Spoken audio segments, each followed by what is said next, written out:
আসসালামু আলাইকুম। আশা করি আপনারা সবাই অনেক অনেক ভালো আছেন। আজকে আমরা আলোচনা করব চাষার দুঃখ প্রবন্ধের অনুচ্ছেদ থেকে প্রশ্নোত্তর। তো এই অনুচ্ছেদ থেকে প্রশ্নোত্তর দেখার পূর্বে অবশ্যই আপনারা বিড়াল প্রবন্ধে অনুচ্ছেদ লেখার নিয়মাবলী নিয়ে আমরা যা আলোচনা করেছিলাম তা এক নজর কিন্তু দেখে নেবেন। তো শুরু করি আমরা অনুচ্ছেদ থেকে প্রশ্নোত্তরে কি কি আলোচনা থাকবে।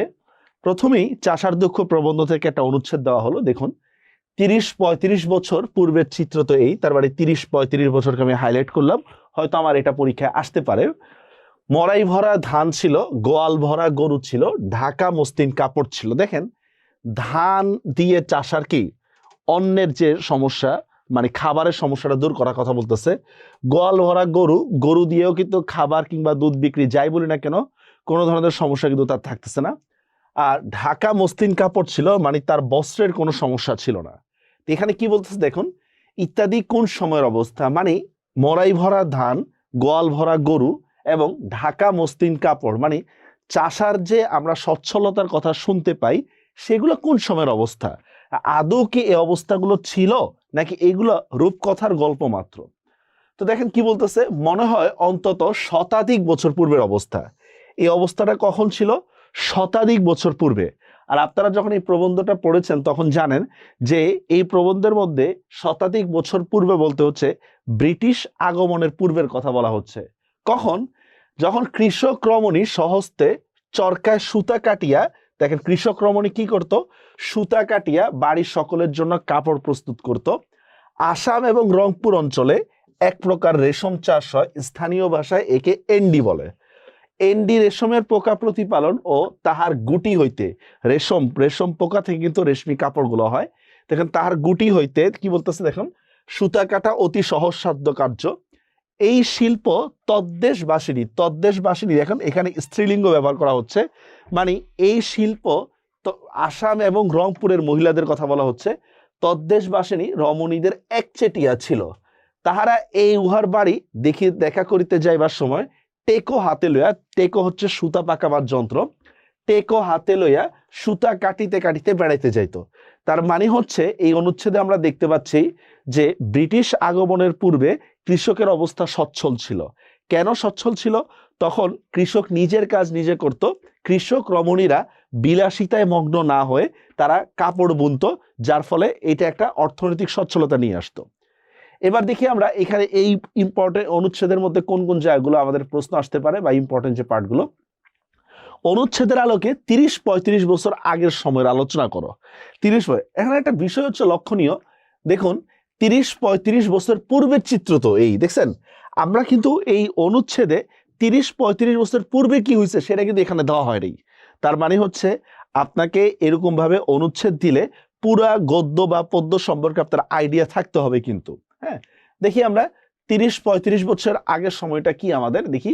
রোকেয়া সাখাওয়াত হোসেন রচিত চাষার দুঃখ শীর্ষক প্রবন্ধে ৩০-৩৫ বছর পূর্বে সেদিনের সেই অভাব দেখেন, এখানে একটা অভাব, না খেতে পারা আর পোশাক না থাকার কথা বলতেছেন। বুঝতে পারছেন বিষয়টা? একদিকে অভাব, চাষা না খেতে পারা এবং তার পোশাক না থাকার কথাটা বলতেছেন। তার সময় থেকে, মানে তার সময় থেকে ২৫-৩০ বছর পূর্ব বিহার অঞ্চলে, তার সময় থেকে বলা হচ্ছে বেগম রোকেয়া যখন চাষার দুঃখ প্রবন্ধটা রচনা করেছেন সেই সময়ের ৩০ বছর পূর্বে, সেই সময়ের ৩০-৩৫ বছর পূর্বে কথা বলা হচ্ছে।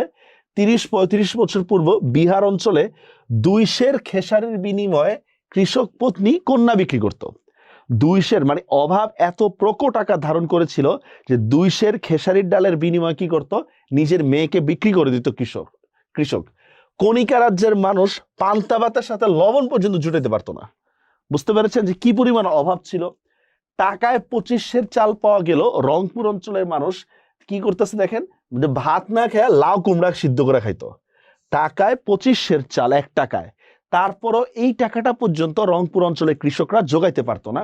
তাদের পরনে পোশাক ছিল অত্যন্ত করুণ। তারা মহিলাদের শাড়ি বা কাপড়কে ছোট করে নিজেরা পরতো, লুঙ্গির মতো করে পরতো। বুঝতে পেরেছেন বিষয়টা?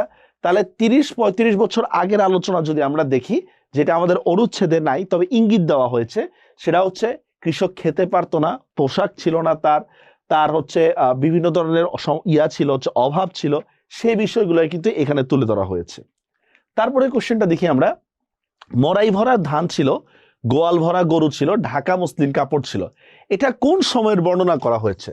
বুঝতে পেরেছেন কোন সময়ের বর্ণনা? এখন দেখি আমরা, রোকেয়া সাখাওয়াত হোসেনের চাষার দুঃখ প্রবন্ধে, এই লাইনটা আপনাদের বারবার লেখা দরকার নাই, চাষার দুঃখ দিয়ে শুরু করতে পারবেন। উল্লেখিত তিনি 25 বছর পূর্বে ধারণা করেছেন। আসলে এখানে 25 বছর পূর্বের কথা না, এখানে হচ্ছে তার বর্ণনাতে তিনি বঙ্গদেশের অভাবের কথা বর্ণনা করেছেন। প্রত্যেকটা বাড়িতে গোয়াল ভরা গরু ছিল, ধান ছিল, এই কথাটা তার ধারণা অনুসারে শতাধিক বছর পূর্বের অবস্থা। এটা শতাধিক বছর পূর্বের অবস্থা, এটা ওই সময়ের অবস্থা না। তাই এখানে দেখেন আমরা যে অনুচ্ছেদটা যদি দেখি, অনুচ্ছেদটার মধ্যে একবার আমরা এক নজরে দেখি, এখানে একটা লাইন বলেছেন, দেখুন এই যে দেখেন যে কোন সময়ের অবস্থা, মনে হয় অন্তত শতাধিক বছর পূর্বের অবস্থা। এই লাইনটাকেই মানে অবজেক্টিভটাকেই আপনারা কি একটু বিস্তারিত আলোচনা করবেন হচ্ছে রিটেন।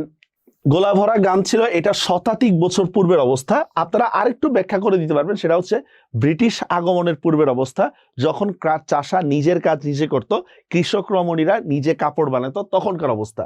আর কৃষকের এই নির্মম অবস্থার জন্য কৃষককে দায়ী করেছেন লেখিকা। কেন নির্মম অবস্থা? কারণ এটা আমরা একটু পরে আমরা আলোচনা করতে পারবো। সেটা হচ্ছে যে কৃষক যদি কিছু হয়, সে বিলাসিতা করে, সে কৃষক রমণী নতুন নতুন কাপড় কিনে ধান ভাড়ার জন্য ভাড়ানি চায়, যেগুলো আমাদের প্রবন্ধের মধ্যে রয়েছে। তারপরের কোশ্চেনটা আমরা দেখি, এন্ডি কাপড় সম্পর্কে আলোচনা করো। এন্ডি কাপড় জিনিসটা কি? এন্ডি আমরা জানি এক ধরনের গরম কাপড়, যেটা 3-4টা থাকলে আর কোনো প্রবলেম হয় না, এই মানে শীত লাগে না, এই টাইপের। দেখুন আবার সেম কথাটা চাষার দুঃখ প্রবন্ধে, এন্ডি হচ্ছে মোটা রেশমি কাপড় বোঝানো হয়েছে। এটা আসলে রেশমি কাপড় কিনা, এরা মোটা কাপড়, এক ধরনের মোটা কাপড়। প্রাচীন বাংলায় কৃষক বাড়ি বাড়ি রেশমের চাষ হতো, মানে কৃষকের বাড়িতে বাড়িতে রেশমের চাষ হতো।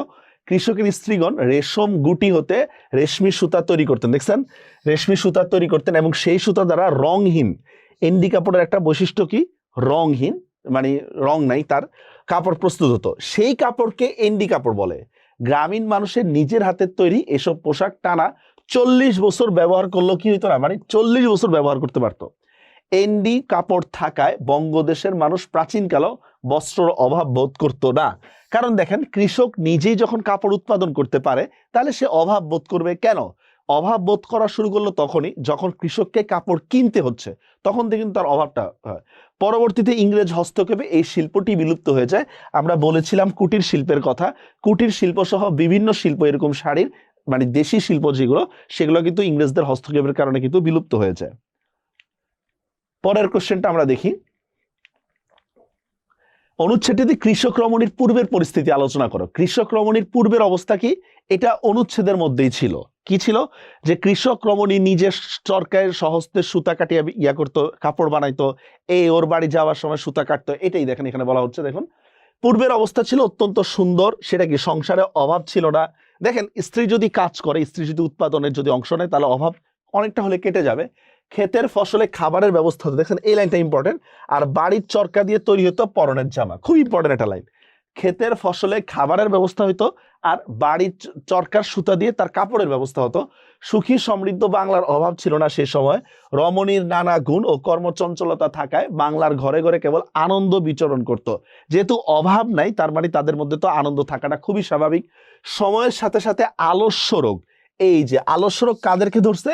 বিশেষ করে রমণীদের কথা বলা হচ্ছে।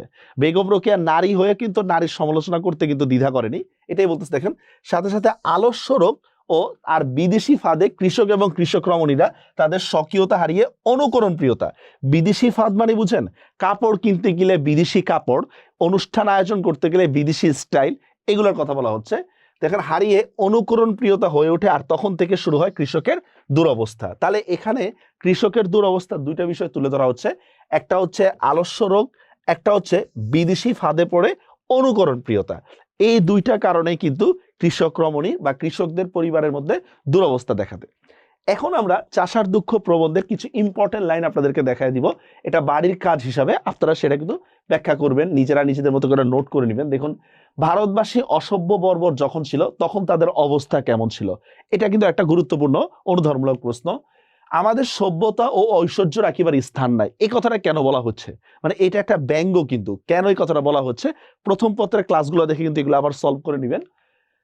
তারপর দেখি আমরা, সে ডাহা নিমক হারাম, কাকে ডাহা নিমক হারাম বলা হচ্ছে, কে এবং কেন? লেখক ধানবাণীতে শিবের গান বললেন কেন? ধানবাণীতে শিবের গান মানে হচ্ছে অপ্রাসঙ্গিক আলোচনা। এখানে অপ্রাসঙ্গিক আলোচনা দ্বারা কি বোঝানো হয়েছে? আল্লাহ তাআলা এত অবিচার কি রূপে সহ্য করতেছেন? কোন অবিচার কোন প্রসঙ্গে বলা হয়েছে? কোন অবিচার কোন প্রসঙ্গে বলা হয়েছে? এত অবিচার। ধান্যতার বসুন্ধরা যার, আপনারা জানেন এখানে সামন্তবাদী মনোভাবের কথা তুলে ধরা হয়েছে, এটা ব্যাখ্যা করবে, এটা মোস্ট ইম্পর্টেন্ট এই লাইনটা, ধান্যতার বসুন্ধরা যার। এখন যে আমরা সভ্য হয়ে গেছি, আরে কেন বলা হয়েছে এখন আমরা সভ্য হয়েছি বলতে কি বোঝানো হয়েছে? তারপর দেখি লেখক কৃষক কন্যা জমিরনের উদাহরণ কেন দিয়েছেন? আপনারা জানেন যে জমিরন যে মাথায় তেল দিতে পারতো না, তেল সংগ্রহ করতে না পারার কারণে রাজবাড়ি যা তেল দিতে হইতো, জমিরনের এক্সাম্পল দিয়ে কি বোঝানো হয়েছে? বঙ্গদেশীয় রমণীরা নিজেদের বস্ত্রের চাহিদা কিভাবে মেটাতো, এটা আমরা ব্যাখ্যা করেছি অলরেডি। বঙ্গদেশ সভ্যতার সাথে সাথে দারিদ্রতা বৃদ্ধির কারণ সম্পর্কে লেখিকা কি বলেছেন তা ব্যাখ্যা করো।